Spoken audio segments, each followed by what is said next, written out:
Today, we will discuss the third section of membrane transport, which is Symport and Antiport systems. The purpose of today's lecture is to learn what secondary active transport or co-transport is, to discuss the processes of the two types of secondary active transport, which is Symport or Antiport, and how cells utilize various co-transporters to carry out important physiological functions. Let's look at the introduction first.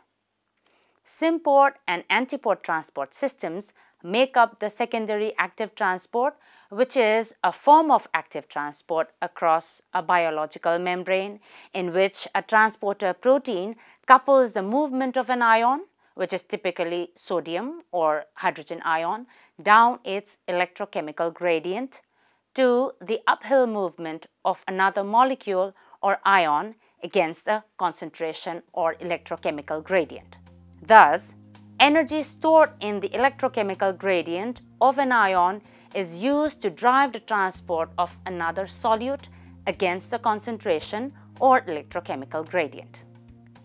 Secondary active transport is also commonly referred to as co-transport or ion-coupled transport, wherein coupling between the transported molecule and co-transported ion is obligatory. That is to say that both the transported and co-transported species must be bound to the transporter for translocation across the membrane to occur. Unlike in primary active transport, in which ATP hydrolysis provides the free energy needed to move the solutes against the concentration gradient, in secondary active transport, the free energy needed to perform active transport is provided by the concentration gradient of the driving ion. So, to call this process secondary active transport is appropriate since the existence and maintenance of concentration gradient of the driving ion is accomplished by primary active transporters, that is pumps. So, in figure 1, in Symport, the direction of transport is the same for both the driving ion and the driven molecule or ion, whereas in Antiport, the driving ion and the driven ion or molecule are transported in opposite directions. X and Y represent transporter substrates.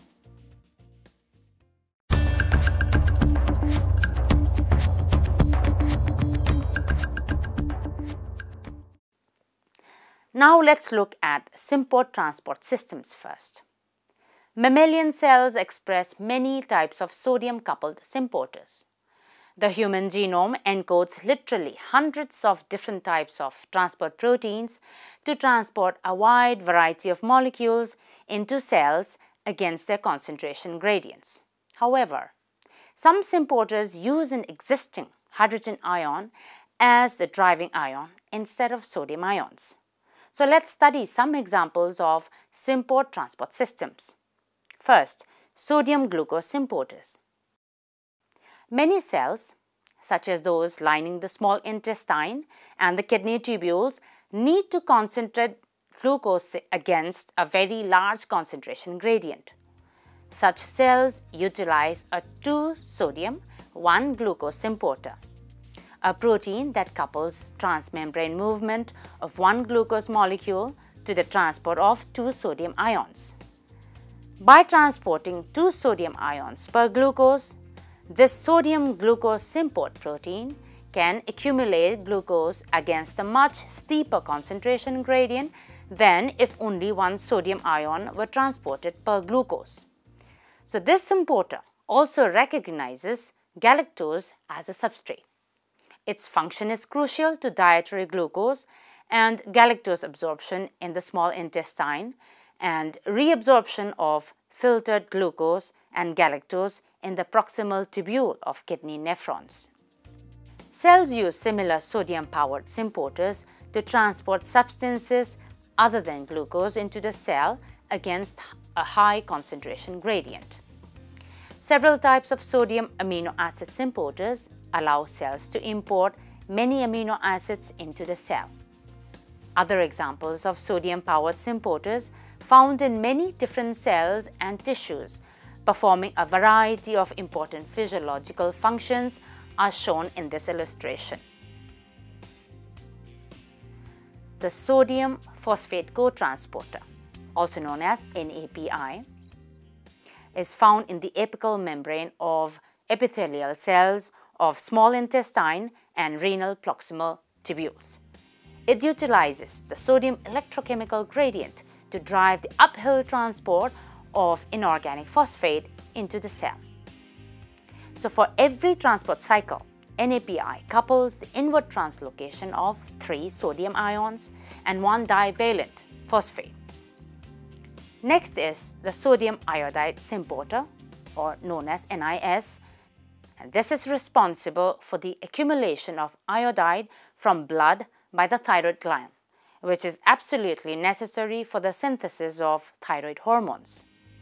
Here, it is localized to the basolateral membrane of thyroid follicular cells and co-translocates 2 sodium ions and 1 iodide ion per transport cycle. Here, NIS is also found in other tissues, such as in the mammary glands, where it functions to transport iodide into the nursing mother's milk.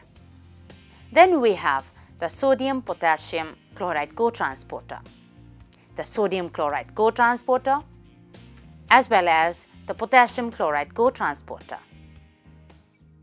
And they belong to the same family of transporters and are all electroneutral cotransporters.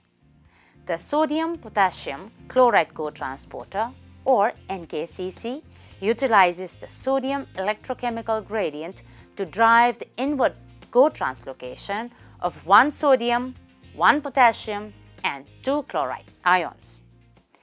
Among other places, NKCC is found in the apical membrane of the thick ascending limb of the loop of Henle, where it performs an important role in urine concentration.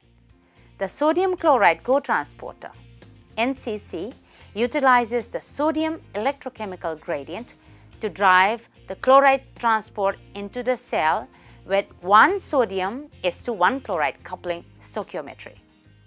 NCC is found in the apical membrane of the epithelial cells of kidney nephron distal tubules.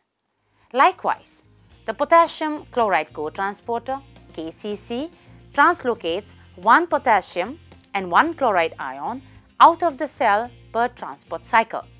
Here, the driving ion is potassium ions. Additional examples of cotransport proteins include the GABA transporter, also known as GAT, which couples the inward translocation of both sodium ion and chloride ion to the simultaneous inward translocation of GABA. It regulates the basal concentration of GABA in the nervous system and, in addition, regulates the concentration and lifetime of GABA in the synaptic cleft. The hydrogen ion monocarboxylate cotransporter, MCT, a proton-driven transporter which recognizes monocarboxylates such as lactate, pyruvate, acetoacetate, and beta-hydroxybutyrate. The hydrogen ion oligopeptide transporter, PEPT, it couples the downhill movement of 1 hydrogen ion to the uphill movement of 1 dipeptide or 1 tripeptide and is located in the apical membrane of the small intestine, epithelial cells, and renal proximal tubules. PEPT is thought to be the dominant player in nitrogen absorption in the small intestine and nitrogen reabsorption in the kidney tubules. Then there are 2 sodium-coupled bicarbonate transporters, NBC, which perform important acid-base balance functions. The direction of transport may be inward or outward. For example, NBCE1, located in the basolateral membrane of kidney proximal tubules, mediates the outward translocation of 1 sodium ion and 3 bicarbonate ions into the interstitial fluid, where the reabsorbed bicarbonate is returned to the circulation by entering the peritubular capillaries.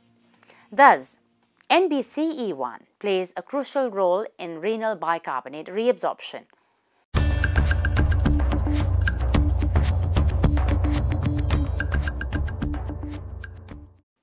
Now let's study some examples of antiporters, which are also known as exchangers. The plasma membrane of most cells contain one or more types of antiporters, which couple the movement of a co-transported ion, which is often sodium ion, down its electrochemical gradient to the movement of a different molecule in the opposite direction against a concentration gradient. In cardiac muscle cells, for example, a sodium-calcium ion antiporter, rather than a plasma membrane calcium ATPase, plays a principal role in maintaining a low concentration of calcium ions in the cytosol. Now note that the movement of 3 sodium ions is required to power the export of 1 calcium ion against a very high electrochemical gradient between the cell interior and the cell exterior. The operation of the sodium-calcium antiporter, it lowers the cytosolic concentration of calcium ions and reduces the strength of heart muscle contraction. The sodium-potassium ATPase in the plasma membrane of cardiac cells, as in other body cells, creates a sodium concentration gradient used to power the export of calcium ions. The drugs wabane and digoxin increase the force of heart muscle contraction and are widely used in the treatment of congestive heart failure. The primary effect of these drugs is to inhibit the sodium-potassium ATPase, thereby raising the intracellular sodium concentration. Because the sodium-calcium antiporter functions less efficiently with a lower sodium ion concentration gradient, fewer calcium ions are exported, and so the intracellular calcium ion concentration increases. This increase causes the muscle to contract more strongly. Now let's look at the sodium proton exchanger, or the NHE, or you can call it the sodium hydrogen ion exchanger. Here again, the sodium electrochemical gradient is utilized by the antiporter to extrude protons from the cell, thus raising the cytosolic pH. The cytosolic pH is also regulated by another anion transporter. We call it the chloride bicarbonate exchanger, and this exchanger catalyzes the 1-for-1 exchange of chloride and bicarbonate across the plasma membrane. The direction of transport by the chloride bicarbonate exchanger is governed by the concentration gradients of chloride and bicarbonate. For example, in red blood cells, erythrocytes, traveling in the systemic capillaries, excess production of bicarbonate in the cytoplasm, which is as a result of carbon dioxide hydration reaction catalyzed by carbonic anhydrase, it drives the outward translocation of bicarbonate in exchange for inward translocation of chloride ions. When the red cells pass through the lung capillaries, the direction of transport is reversed such that inward translocation of bicarbonate is coupled to the outward translocation of chloride ions. The bicarbonate that enters the cells ultimately gives rise to carbon dioxide, which is catalyzed by carbonic anhydrase, which then leaves the cell and ultimately the capillaries to enter the air-filled alveoli of the lung, where it is then exhaled into the atmosphere. Numerous transport proteins also enable plant vacuoles to accumulate metabolites and ions. The lumen of plant vacuoles is much more acidic, which has a pH of 3 to 6, than in the cytosol, which has a pH of 7.5. The vacuolar membrane contains a V-class ATP-powered pump and a unique PPI-powered pump, both of which function to pump protons into the vacuolar lumen against a concentration gradient. So, as illustrated in this figure, the vacuolar membrane also contains chloride ions and nitrate channels that transport these anions from the cytosol into the vacuole. Entry of these anions against their concentration gradients is driven by the inside positive potential generated by the hydrogen pumps or the proton pumps. The vacuolar membrane contains two types of proton pumps, which is a V-class proton ATPase, which is given in light green, and a unique pyrophosphate hydrolyzing proton pump, which is given in dark green. These pumps generate a lowered luminal pH as well as an inside positive electric potential across the vacuolar membrane owing to the inward pumping of hydrogen ions. The inside positive potential powers the movement of chloride and nitrate ions from the cytosol through the separate channel proteins, which are given in dark purple here. Proton antiporters, which are shown in light purple here, powered by the hydrogen gradient, accumulate sodium ions, calcium ions, and sucrose inside a vacuole. The proton gradient and electric potential across the plant vacuum membrane are used in much the same way as the sodium gradient and electric potential across the animal cell plasma membrane. That is, to power the selective uptake or extrusion of ions and small molecules.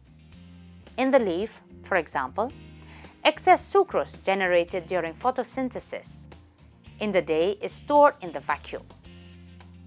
During the night, the stored sucrose moves into the cytoplasm and is metabolized into carbon dioxide and water with concomitant generation of ATP from ADP and inorganic phosphate.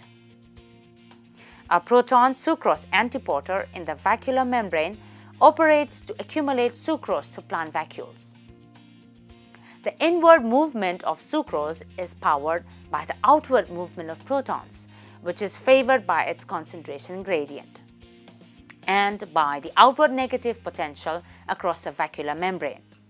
So, uptake of calcium ions and sodium ions into the vacuole from the cytosol against their concentration gradients is similarly mediated by proton antiporters.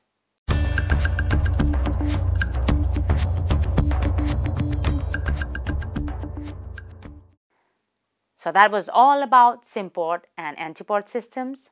Before we conclude, let's go through some of the major points that we have come across so far. Symport and Antiport transport proteins belong to a discrete class of proteins called cotransporters that use the energy stored in the electrochemical gradient of sodium or hydrogen ions to power the uphill movement of another substance in a process called secondary active transport or simply cotransport. Entry of glucose and amino acids into certain cells against their concentration gradient is via sodium-coupled symporters. Two proton exporting transporters, a sodium chloride bicarbonate cotransporter and a sodium proton antiporter, maintain the cytosolic pH in animal cells very close to 7.4 despite the metabolic production of carbonic and lactic acids. A sodium-independent chloride bicarbonate antiporter, similar to AE1 protein, functions to export bicarbonate when the cytosolic pH rises above normal, causing a decrease in pH. In cardiomuscle cells, the export of calcium ions is coupled to the import of sodium ions by a cation antiporter, which transports 3 sodium ions inward for each calcium ion exported. Then the erythrocyte membrane contains a chloride bicarbonate anion exchanger or antiporter, which is commonly known as the AE1 protein that facilitates transport of carbon dioxide by the blood. Uptake of sucrose, sodium ions, calcium ions, and other substances into plant vacuoles is carried out by proton antiporters in the vacuolar membrane. Ion channels in The membrane are critical in generating a proton concentration gradient large enough to power accumulation of ions and metabolites in vacuoles by these proton antiporters. So that was all about Symport and Antiport systems. We hope this lecture was helpful in understanding the concept of these transport systems and their importance to living cells and organisms on the whole.